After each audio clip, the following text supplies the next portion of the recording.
মনোনয়ন জমা দিতে আসার পথে বাধা, ক্ষোভ প্রকাশ করলেন গাইঘাটার তৃণমূল প্রার্থী নরোত্তম বিশ্বাস।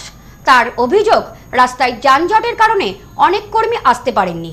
অঞ্জলি সিল্ক এখন আমাদের দুটি শোরুম, হাবড়া ও বনগাঁতে। চৈত্র সেল উপলক্ষে দুটি শোরুমেই কেনাকাটার উপর রয়েছে 5 to 50% ডিসকাউন্ট। ফোন 7044447885। তৃণমূল কংগ্রেসের গাইঘাটা বিধানসভা কেন্দ্রের প্রার্থী নরোত্তম বিশ্বাস মনোনয়নপত্র জমা দিতে আসার পথে বাধার সম্মুখীন হয়েছেন বলে অভিযোগ তুলেছেন। তার সঙ্গে ছিলেন মতুয়া সম্প্রদায়ের বিপুল সংখ্যক ভক্ত। অন্যান্য প্রার্থীদের মতোই তিনি বাড়ি থেকে বেরিয়ে মনোনয়ন জমা দেওয়ার উদ্দেশ্যে রওনা হয়েছিলেন।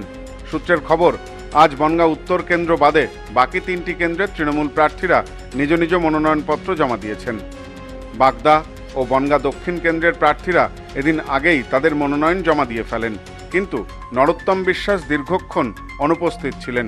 অনেকক্ষণ পর যখন তিনি মনোনয়ন কেন্দ্রে পৌঁছান, তখনই তিনি রাস্তায় বাধার অভিযোগ তুলে ধরেন। নরোত্তম বিশ্বাস জানিয়েছেন, যশোহর রোডের ওপর বনগাঁ যোগেন্দ্রনাথ স্কুলের সামনে রাস্তার দুপাশে যানবাহন এমনভাবে রাখা হয়েছিল যে তাদের গাড়ি আর এগোনোর কোনো উপায় ছিল না। ফলে তিনি কয়েক ঘন্টা রাস্তার ওপর এভাবেই আটকে থাকেন। তার সঙ্গে থাকা বহু মতুয়া ভক্ত রাস্তায় আটকে পড়েন। তিনি স্পষ্টভাবে বলেন, রীতিমতো বাধা দেওয়া হয়েছে। আমরা মনোনয়ন জমা দিতে যাচ্ছিলাম, কিন্তু ইচ্ছাকৃতভাবে রাস্তা বন্ধ করে রাখা হয়েছিল।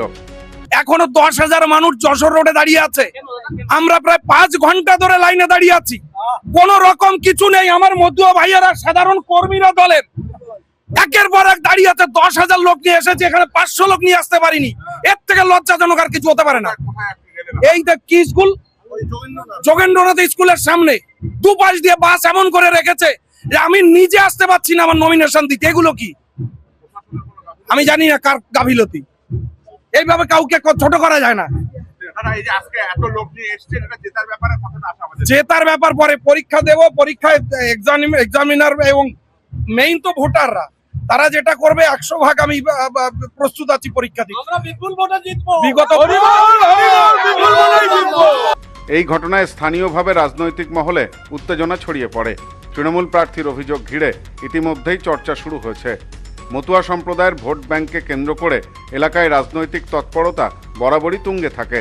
নরোত্তম বিশ্বাসের এই অভিযোগের পরিপ্রেক্ষিতে প্রশাসনের কাছে তদন্তের দাবি উঠতে পারে বলেই মনে করা হচ্ছে। সভ্যসাচীর সাথে সোমনাথ মজুমদার, নিউজ নোম্যান্সল্যান্ড, বনগাঁ।